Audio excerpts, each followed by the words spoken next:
자, 이렇게 해서 요한계시록 7장에서 우리는 두 번 인맞은 사람들이 무엇인가, 그리고 인치는 일이 무엇인가를 보았고요. 그리고 14만 4천이니 많은 사람들이 관심 있고 근심하는 상징수인가 실제수인가, 뭐 이런 부분들을 지금까지 보았습니다. 그러나 여기서 중요한 것은 인맞은 자들이, 여기 속은 14만 4천인들이 상징적인 것이냐 실질적인 것이냐, 실질수냐 상징수냐 하는 것은 사실 그렇게 의미가 없어요. 정말 중요한 것은 이 인맞은 사람들의 어떤 실제나 상징에 있는 것이 아니라, 인맞은 사람들은 도대체 어떤 특징에 있는 사람들인가, 어떤 사람들이 하나님께서 그들을 내 백성이라고 불러주셨는가. 물론 첫 시간에는 처음 인맞은 자 이야기를 할 때는 진리의 복음, 진리의 말씀, 구원의 복음을 영접한 사람, 예수님의 사람, 그래서 하나님의 아들로 등재되는 이런 모든 것들을 인맞은 사람. 오늘 계시록에서 여기 나오는, 거기에 더 애드되는 인맞은 사람들의 또 다른 특징은 무엇인가 하면, 여기 인맞은 사람들의 특징에 주어지신 바대로 계시록 6장에서 누가 예수님 오실 때 이 큰 거대한 이 환난과 이 큰 거대한 이 재난에서 피할 수 있느냐, 누가 주님 앞에 설 수 있느냐, 이 문제에 대한 답으로 준 거거든요. 그러니까 변명할 여지 없이 여기 이 인맞은 사람들에 대한 그 특징을, 혹은 14만 4천이 누구든지 그 표현은 하나님께 정말 죽도록 충성하고 하나님의 나라를 위해서 자신의 모든 것들을 다 온전히 기울였던, 그래서 하나님의 정말 보여주셨던 성품을 대변하고, 그야말로 하나님, 예수님이 그리신 것처럼 순교의 바늘에까지 뒤따라가는 그런 사람들인 것을 우리는 볼 수가 있습니다. 자, 어쨌든 여기 계시록 7장에 나오는 인맞은 사람들에 대한 이야기, 그들의 특징을 좀 보도록 하겠습니다. 7장 9절에는 뭐라고 되어 있느냐면, 2일 후에 내가 보니 각 나라와 족속과 백성과 방언에서 아무라도 능히 셀 수 없는 큰 무리가 흰옷을 입고 손에 종려 가지를 들고 보좌 앞과 어린 양 앞에 섰다. 그러니까 여기 셀 수 없는 큰 무리가 인맞은 이 사람들이죠. 셀 수 없는 큰 맞은 이 사람들이 구원의 사람들. 이들이 흰옷을 입고 종려 가지를 들고 보좌 앞과 어린 양 앞에 서서 큰 소리로 구원하심이 보좌에 앉으신 하나님과 어린 양의 뜻다, 구원의 노래를 부르는 것입니다. 그러면서 이들을 향해서는 이 성경에 여기 14절과 15절에 이들에 대한 특징적인 또 다른 설명이 들어요. 사실 17절까지 말하면 보상을 다 볼 수 있죠. 14절에 보면, 그러면 이 사람들이 누구냐 물어봤더니 내 주여 당신이 알리이다 하니 그가 나더러 이르되 이는 큰 환난에서 나오는 자들, 어린 양의 피에 옷을 씻어 희게 한 자들. 그러니까 여기에 세 가지 매우 중요한 게 있어요. 흰 옷을 입은 사람들, 그 다음에 어린 양의 이 보혈로 씻어 희게 된 사람들, 그리고 큰 환난에서 나온 사람들이다. 이렇게 되어 있습니다. 이것이 특징이고, 그들을 위한 보상이 15절부터 17절에 있는 것을 우리는 보게 됩니다. 자, 우리 흰 두루마리를 입은 사람들이다, 이렇게 표현되어 있네요. 흰 두루마리를 입은 사람들. 그러면 이 흰 두루마리를 입은 사람들은 도대체 누구일까? 한결같이 이 성경에서 한결같이 말하기를, 이 흰 두루마리를 이야기할 때는 이사야 61장 10절에 나오는 말씀이 가장 대표적 말씀이에요. 우리 하나님께서 하나님께 나온 사람들을 인하여 주신 놀라운 이 구원의 상급으로 이사야 61장 10절에 보면 그 흰 두루마리는 구원의 옷입니다. 의의 옷입니다. 그래서 참으로 아름다운 이 옷이죠, 구약에. 예수님께로 나오면 갈라디아 3장 27절에는 예수 그리스도 합하여 침례를 받은 사람들은 그리스도 예수로 옷 입었느니라. 그러니까 예수님이 이 십자가에서 벗으시고 입혀준 바로 그 옷, 그것은 구원의 옷이요, 그것은 우리들이 영생으로 갈 수밖에 없는 이 생명의 옷이라는 것을 알 수가 있게 되겠습니다. 자, 어디 그뿐입니까? 에스겔 16장에 보면 8절로 10절에 내가 내 곁을 지나갈 때 보니까 내 때가 참 사랑스러운 때다. 그런데 예, 주님 그 사랑스러운 때였지만은 예, 주님이 이 연을 봤을 땐 그가 벌거벗어서 정말 벌거벗고 예, 이렇게 있는 것을 봅니다. 피투성이가 되어 있는 것을 봅니다. 그래서 주님께서 예, 이 자신의 옷으로 그 벌거벗은 수치를 가려주겠다고 하는 예, 그런 이 모습들을 예, 여기 나오죠. 그래서 피를 없애고 예, 명주로 아주 수놓은 옷을 예, 입히겠다는 이야기를 나오면서 이 옷은 다 한결같이 구원과 관련 있는 구원의 옷입니다. 용서를 통하여는 의의 옷인 것입니다. 예수 그리스도께서만 우리에게 허락해 주실 수 있는 이 놀라운 옷이죠. 근데 참 이 성경에는 굉장히 중요한 이야기가 실제 이 상징적인 이야기가 이 구체적으로 나타날 때 참 아름다운 이야기가 있어요. 누가복음에 보면 23장 34절, 누가복음 23장 34절에는 무슨 말이 있는가 하면 이런 말이 나와요.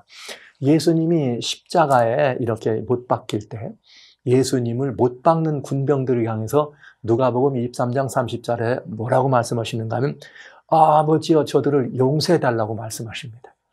용서해달라고 말씀하시면서 이는 저들의 하는 바를 알지 못합니다. 이렇게 얘기하세요. 그랬더니 군병들이 저희가 예수님의 옷을 이렇게 벗기고서 그 옷을 나누어서 제비를 뽑습니다. 야, 이 놀라운 이 의미, 상징 여기 들어있지 않아요? 당신에게 못 박는 그들을 향해서 주님이 무엇을 벗어주셨어요? 옷을 벗어주셨습니다. 용서의 옷입니다. 아버지의 저들을 용서해 주세요. 용서의 옷이에요. 이게 실제 예수님의 옷은 아무런 의미도 없는 피 묻은 옷이요. 다른 어떤 그냥 버려질 수밖에 없는 범죄자처럼 취급받았던 예수님의 그런 무명 옷이었을 수 있습니다. 그러나 그 의미는 우리 주 예수 그리스도께서 십자가에서 우리 모두를 위하여 달려 돌아가시고 자신을 심지어 못 박는 로마의 군병들에까지라도 그들을 용서하시는 주님, 바로 이 옷에 성경에 한결같이 뿌려지는 이 옷의 내용은, 흘러가는 옷의 내용은 용서의 옷, 구원의 옷, 이것은 의의 옷인 것입니다.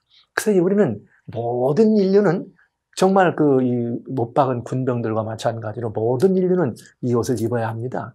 이것이 희망입니다. 이것이 인류의 희망입니다. 여러분, 이 옷을 입었느냐 하는 것입니다. 이 옷. 예수 그리스도께서 십자가에서 벗으신 그 옷. 그래서 우리는 이 옷에 대해서 이미 공부했습니다만 계시록 3장에 라오디게아 교회의 권면에게 이야기할 때 너희가 이 흰 옷을 어떡하라? 이 불로 연단한 이 금을 사고 그것으로 흰 옷을 사서 입으라. 이렇게 주님은 말씀하시는 것이에요. 그래서 이 흰 옷은 잔치자리에 초청받은 초청받은 이 손님들에게 잔치의 주인이 예복을 입혀주시는 것과 같은 그런 의미의 옷들인 것입니다. 그래서 여기 이 인맞은 자들에게 주어졌던 여기 이 흰 옷이라고 하는 것은 바로 구원의 옷이요. 이 옷은 바로 어떤 옷인가? 정말 놀랍게도 주님께서 우리를 용서하셨다고 하는 용서의 의의 옷이죠. 그리고 이것은 우리가 영생을 허락받은 예수님의 옷인 것이 분명합니다. 자, 그러면 이 셀 수 없이 많은 무리들이 그 옷을 입었을 뿐만 아니라 그 셀 수 없이 많은 이 사람들이 입은 옷은 어떤 옷인가 하면 깨끗한 이 옷이에요. 깨끗한 옷. 즉 어린 양의 피로 옷을 어떻게 했어요? 희게 한 사람들이라 이렇게 됐어요. 여러분, 어린 양의 피로 옷을 희게 했다는 말은 어린 양의 피가 뭐예요? 십자가에서 흘려진 이 보혈이죠. 지난번에 제단 아래 이 6장에서 제단 아래에서 호소하는 사람들의 이 이야기를 할 때 저는 생활 속의 순교라는 말을 드렸습니다. 고린도전서 5장 31절에 사도 바울이 얘기한 것처럼 나는 날마다 죽노라. 어린 양의 피로 이 몸을 씻었다고 하는 말은 날마다 죽는 생활 속의 순교의 경험을 통해서 예수 그리스도의 십자가를 내가 어떻게 하는 거예요? 실제로 지고 경험하는 그런 일을 우리는 보게 되는 것이죠. 여러분, 사도 바울이 날마다 죽습니다. 날마다 죽는다고 얘기했습니다. 그 말은 죽기 위해서가 아니죠. 날마다 새로 어떻게 살아나기 위해서입니다. 그래서 여러분, 우리 그리스도인들은 일상 속에 주어지는 이 삶의 골고다에서 예수님을 따라 그 십자가를 짊어지고 어린 양의 보혈을 거기서 힘입는 것이에요. 그리고 어떻게 하는 것입니까? 새로남을 위하여 날마다 예수의 부활을 참여하는 것처럼 새롭게 살아나는 것입니다. 여러분은 뭘 위해 새롭게 살아나십니까? 이렇게 살아나는 사람들이 바로 갈라디아 2장 20절에 바울의 고백을 하는 것입니다. 그런즉 내가 산 것은 내가 아니다. 내가 아니고 누가 산 것이다? 나를 위하여 십자가에 달려 돌아가신 하나님의 아들이신 예수님을 믿는 믿음 안에서, 그 예수님이 내 안에 사는 것이라 이거예요. 믿음 안에서. 여러분, 우리의 이런 고백은 바로 생활 속의 순교의 경험을 통해서, 우리의 날마다 주어지는 삶 속에서의 그런 경험들을 통해서만 이루어지는 일 아닐까요? 우리는 늘 이런 생각을 해봐야 됩니다. 내 안에 누가 계신가? 내 안에 살아계신 분은 누구신가? 나로 하여금 내 일상의 골고다 언덕으로, 그것이 가정주부라면 어쩌면 싱크대가 골고다가 될 수 있고, 아이를 업고 있는 어머니가 아이를 위해서 골고다에 올라갈 수 있고, 자녀들 또 남편을 위해서, 아내를 위해서 우리는 늘 골고다에 올라갈 수 있습니다. 그런 이 골고다의 직장에서 이 주어진 일들을 역할을 가라는데, 예수님의 그 놀라우신 이 모습을 드러내기 위해서 우리는 골고다로 올라갈 수 있습니다. 이런 날마다 죽는 경험이 우리를 날마다 새롭게 나는 경험으로, 우리의 부활의 경험으로 우리를 초청하게 되는 것이고, 그런 우리들의 고백은 무엇인가? 그런 우리들의 고백은 내 안에 사신 것은 예수 그리스도다, 이렇게 고백하는 것이죠. 그래서 그런 사람들은 무릇 그리스도 예수와 함께 어떻게 하는 거예요? 우리의 모든 이 정과 우리의 모든 욕심을 어떻게 하는 거예요? 십자가에 못 박는 것입니다. 이 정과 욕심을 십자가에 못 박는다는 것 참 중요한 일이에요, 여러분. 이 정이라고 하는 것은 왜 누구나 다 없겠습니까? 모두가 다 가졌죠. 제가 쉬운 말로 한번 예를 들어버릴까요? 정과 욕심. 내가 친구가 있어요. 초등학교 때 아이들이 친구가 있는데, 이 친구가 누가 나오느냐? 반장 선거에 나와. 그럼 내가 서로 맞아져 있는 정울은 어떻습니까? 내가 좋아하는 친구가 반장되면 좋겠죠. 그래서 그가 반장됐으면 좋겠다라는 생각을 하는 것이 정이에요. 그게 마음을 쓰고 그렇게 마음이 흘러가는 거. 그런데 이 정에서 끝나면 괜찮은데, 아니야, 내가 그렇게 되니까 이 친구가 되면 좋을 거야. 근데 만약에 이 친구가 반장되면 되게 뭐가 유익될 게 있는 것 같아. 그래서 가능하면 내가 이 친구를 위해서 반장되게 뭘 해야 되겠다. 이렇게 해서 무언가를 이루려고 애를 쓰면 그때부터는 뭐가 발동하는 것인가? 정이 발동하는 것이 아니라 욕심이 발동하는 것입니다. 여러분, 세상의 아름다운 것들을 보고 좋다, 이거 다 정들입니다. 아니, 예쁜 꽃을 보고 좋다고 할 사람 왜 없어요? 지나가는데 들꽃을 보고도 예쁩니다. 그러나 그 꽃을 내가 좀 갖고 싶어서 꺾으면 뭐가 발동하는 거냐? 정을 넘어서 욕심이 발동한 것입니다. 이런 인간관계에서도 이렇게 남자와 여자의 관계도 마찬가지죠. 또 이렇게 이웃과 이 사람들의 관계, 그리스도인과 그리스도인들과의 관계, 모든 관계가 다 정으로 역서지고 그 서로 간에 이런 마음들을 통하는 것은 인지상정이라 어쩔 수 없는 것이지만, 거기서 한 걸음 더 나가서 그것이 욕심이 되면 어떻게 하는 거예요? 문제가 되는 것이죠. 욕심이 잉태하면, 욕심이 점점 잉태하면 죄를 낳고, 죄가 장성하면 사망이 된다고 하는 이야기가 거기서 출발하는 것입니다. 그래서 그리스도인은 모든 사람들을, 비록 내가 더 친한 사람, 덜 친한 사람이 아니라 모든 사람들에 대하여 사랑할 수 있는 마음으로, 모든 사람을 사랑할 수 있는 마음, 비록 내가 그를 좋아하진 않아도 사랑해야 합니다. 이것은 내 정과 욕심을 십자가에 못 박은 사람만이 가능한 것입니다. 그래서 우리는 날마다 내가 이 정과 욕심을 십자가에 못 박는 그런 경험들을 통해서 보혈로 씻어 희게 되는 경험을 하게 되는 것이죠. 물론 여기에 이 하나님 말씀 에베소는 5장에 우리의 거룩한 백성들을 물로 씻어, 곧 말씀으로 씻어 희게 된다, 이렇게 돼 있어요. 그러니까 우리는 하나님의 말씀을 바라보면, 이 말씀도 우리들이 듣고 우리가 이 말씀을 이해하고 깨달을 때, 말씀은 뭘 요구하는가? 말씀은 순종을 요구합니다. 저는 이 말씀을 좀 드리고 싶어요. 여러분, 하나님의 말씀은 해석의 대상이 아니고 하나님의 말씀은 순종의 대상입니다. 그러니까 이 말씀을 순종하려면 나는 말씀 앞에 어떻게 돼야 돼요? 거꾸로져야 됩니다. 그래서 주여, 내 뜻이 아닙니다. 나는 주님 뜻대로 살겠습니다. 이렇게 길을 걸어간다면 나는 말씀 앞에서 어디로 올라가는 거예요?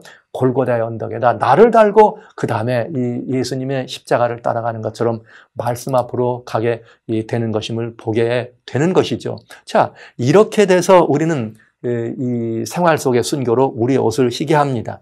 이런 사람들이야말로 예수님께서 마태복음 16장 24절에 주신 말씀과 같이, 나를 이렇게 누구든지 제자들에게 아무든지 나를 따라오려거든 뭐하라? 자기 십자가를 지고 나를 따라오라 하신 이 말씀을 우리는 성취하고 수행할 수 있게 되는 것이죠. 여러분, 십자가를 생각하면 날마다 우리가 달리는 십자가, 날마다 우리가 골고다의 언덕에 올라가는 체험을 한다고 할 때, 날마다 우리가 달리는 그런 그 십자가를 우리가 생각하면, 십자가를 생각하면 어떤 생각이 드세요? 이런 그 십자가를 생각하면 쉽지 않은 것 같죠? 그러나 우리는 늘 이런 말을 합니다. 십자가를 바라보세요. 십자가를 바라보세요. 예, 십자가를 바라보는 것은 아주 중요한 일이에요. 거기서 우리는 구원의 길을 발견할 수 있습니다. 앞서가신 예수님이 구원의 길에 달리신 예수님을 바라보면서 그곳에서 구원의 길을 영접할 수 있습니다. 그러나 여러분, 십자가를 지게 되면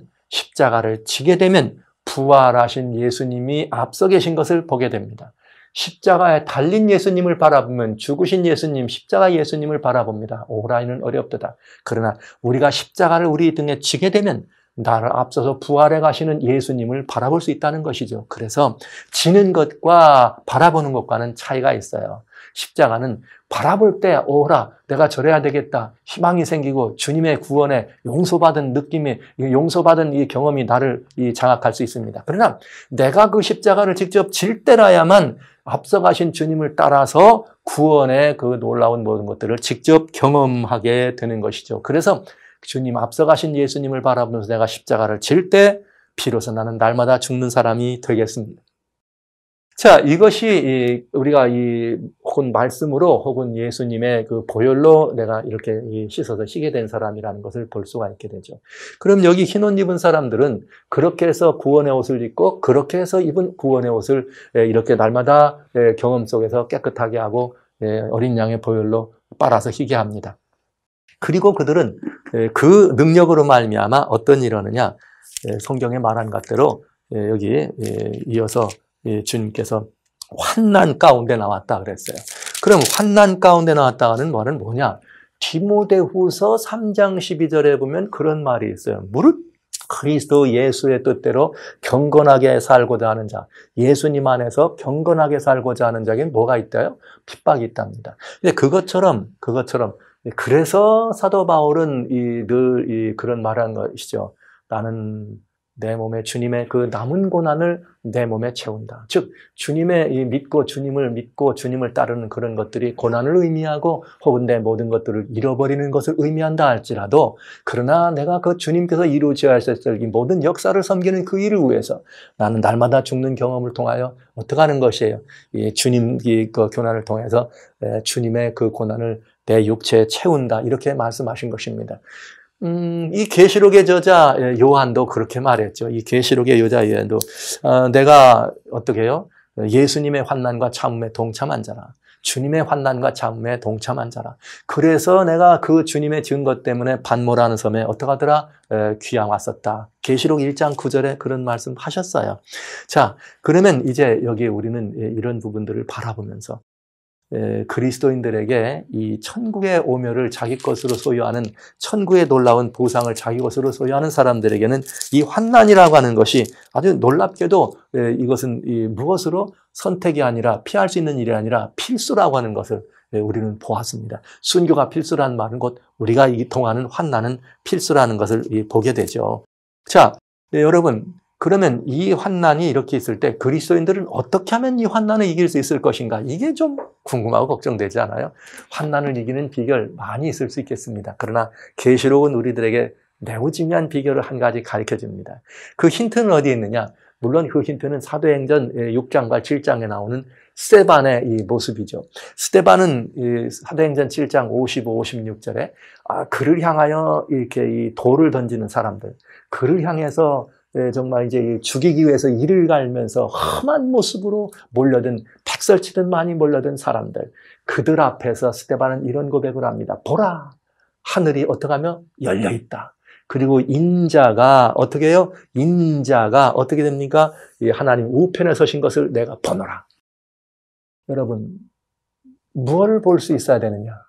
우리가 어떤 경우에도 어떤 환난이든 어떤 고난이든 어떤 시험이든 어떤 핍박이든 승리하는 비결이 있습니다. 그것은 무엇인가?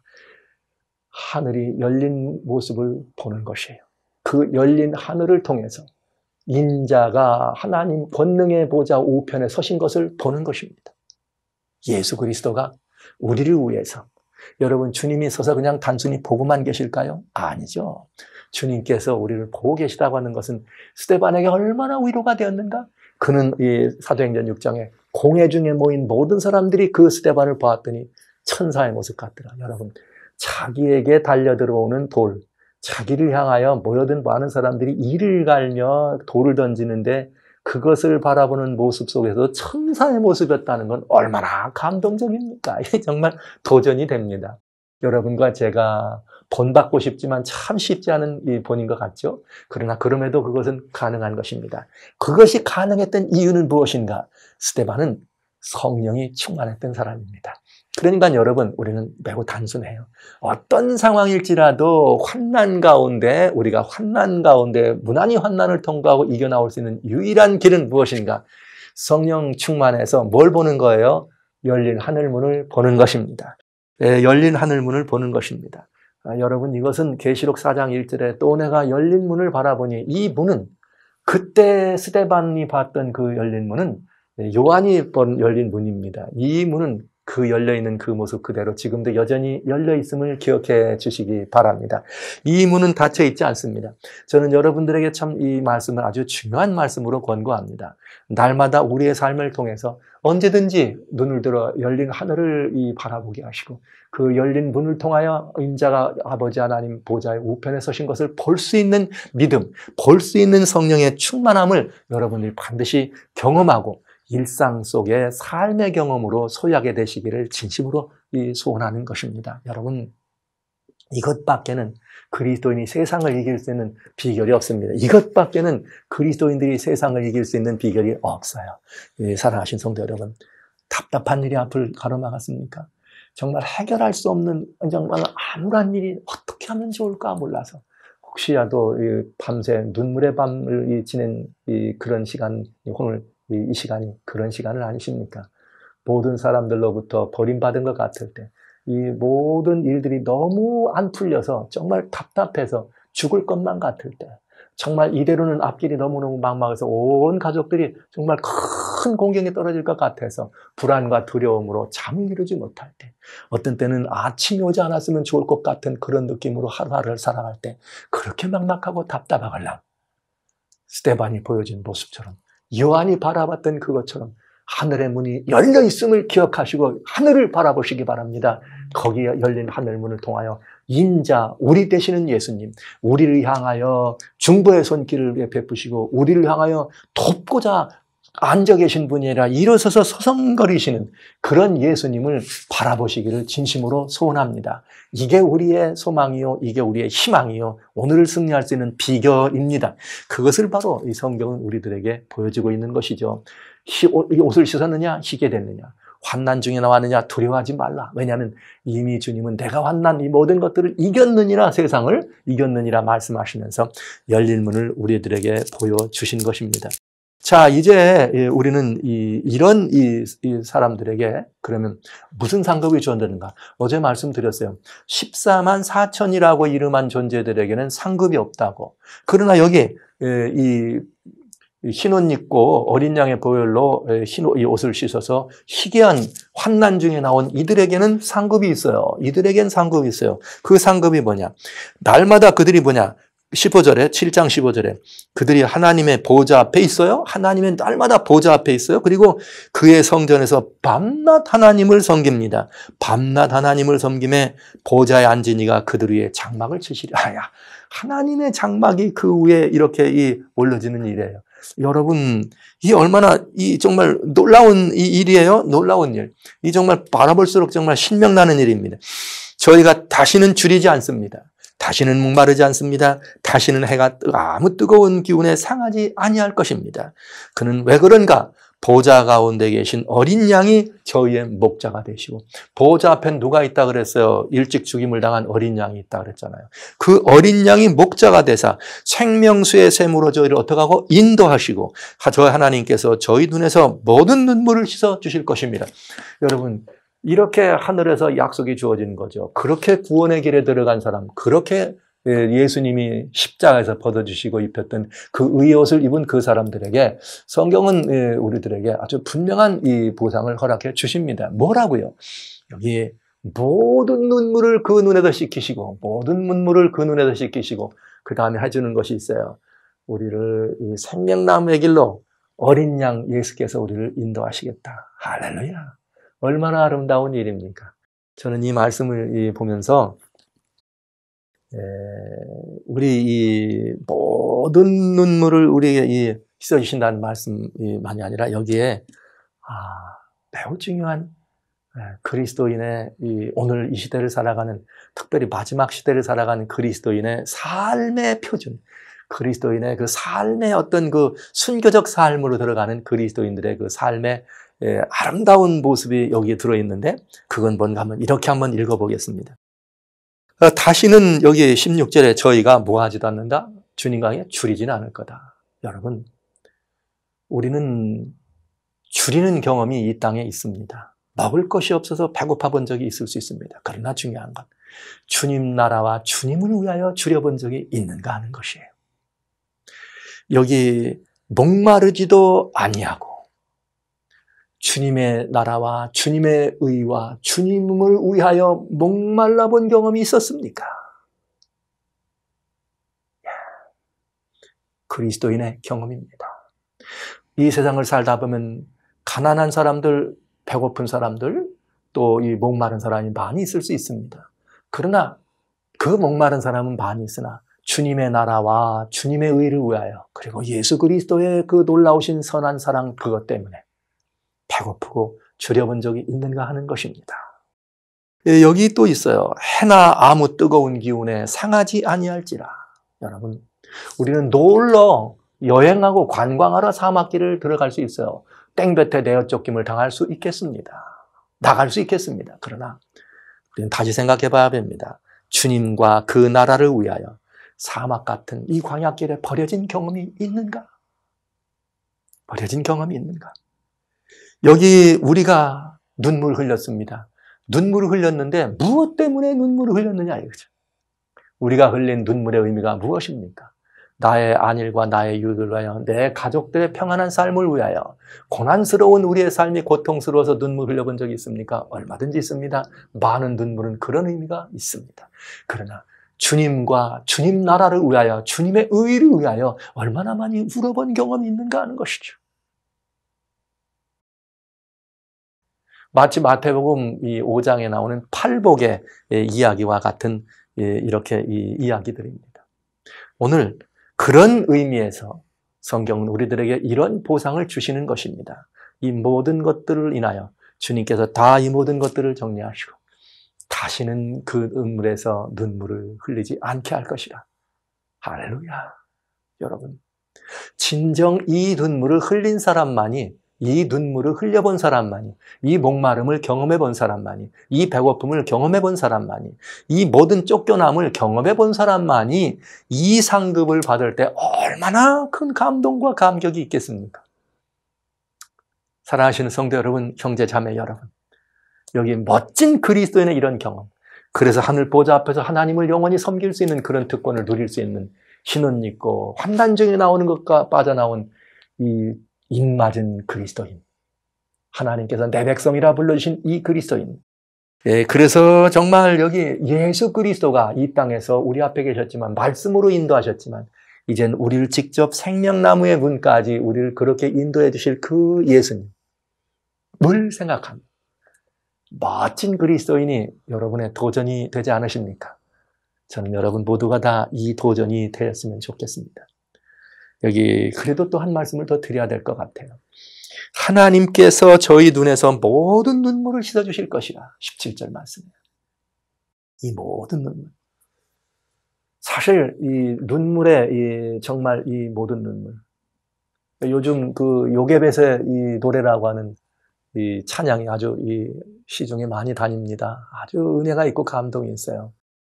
생각해보면 그 핏덩어리 같은 어린 아들 모세를 그 갈대과 항주리에 넣어서 하수에 떠내려 보낼 때 그 엄마, 그 엄마가 얼마나 이 가슴 아팠겠어요?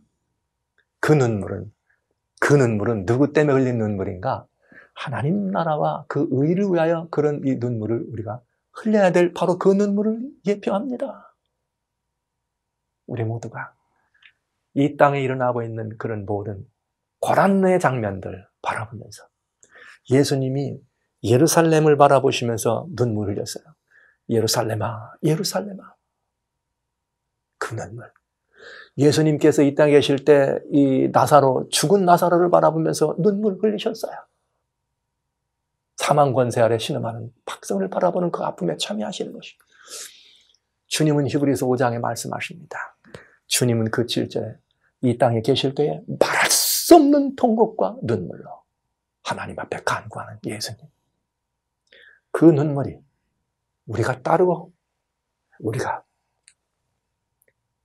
일상 속에서 경험해야 될 눈물입니다. 이런 눈물을 우리도 흘릴 수 있어야 되지 않겠습니까, 여러분? 그래서 우리 주님이 우리들에게 명령하시기를 누가복음 23장에 정확하게 말씀하십니다. 누가복음 23장 28절이죠. 여기에 십자가 골고다의 언덕으로 가시는 예수님이 우리들을 향하여 뭐라고 말씀하셨는가? 예수께서 돌이켜 그들을 향하여 가라사대 예루살렘의 딸들아 나를 위하여 울지 말고 너희와 너희 자녀를 위하여 울라. 이게 무슨 말이에요? 자녀가 당하는 이 그런 세상적인 그런 이 현실적인 고난 때문에가 아니고 그의 구원을 위하여 이 모든 이 인류가 당하는 이 모든 것들의 구원을 위하여 울라고 하는 것 아니에요? 에스겔은 이 9장 4절에 뭐라고 말씀하십니까? 주님께서 이 마지막 때 인을 맞는 사람들에 대하여 예루살렘에서 일어나는 가증한 일을 인하여 탄식하며 우는 자의 이마에 인을 쳐라. 여러분, 이 세상에 관영하는 죄악을 바라보며 가슴앓이를 하는 그 아픔의 눈물. 하나님은 거기에 인친다 그랬어요. 그런가 하면 사람들이 살아가는 삶의 변방 속에서 로마서 12장 15절에 주님 말씀하시죠. 즐거워하는 자들과 같이 웃어요? 그러면 이번엔 우는 자들과 함께 우는 고난당하는 사람들의 아픔에 참여하는 이런 모든 것들은 이것이 예수님의 이 본된 눈물이었습니다. 저는 여러분 오늘 지금까지 우리가 이 땅에서 흘린 눈물, 무엇을 위해 흘린 눈물인가?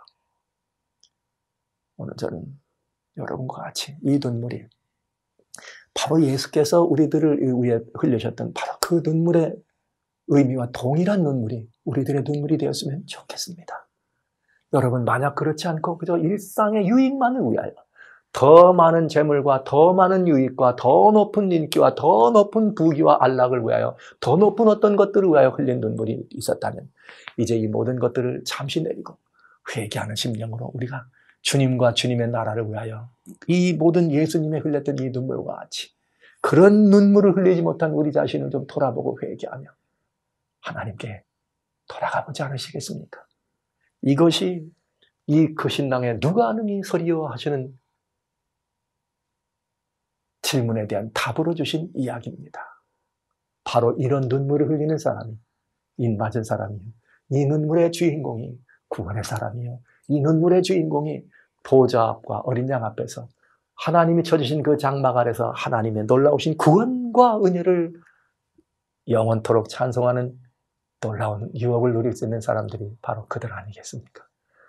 이렇게 해서 계시록 7장은 구원의 사람들에 대한 예표로 답을 주신 것입니다. 자, 이제 이렇게 됐으니까 6째 인이 떨어졌으니까 우리 7째 인을 떼야 되겠죠? 자, 그럼 이제 계시록 이어서 8장부터 읽어가면서 7번째 인을 좀 한번 떼보도록 그렇게 하겠습니다.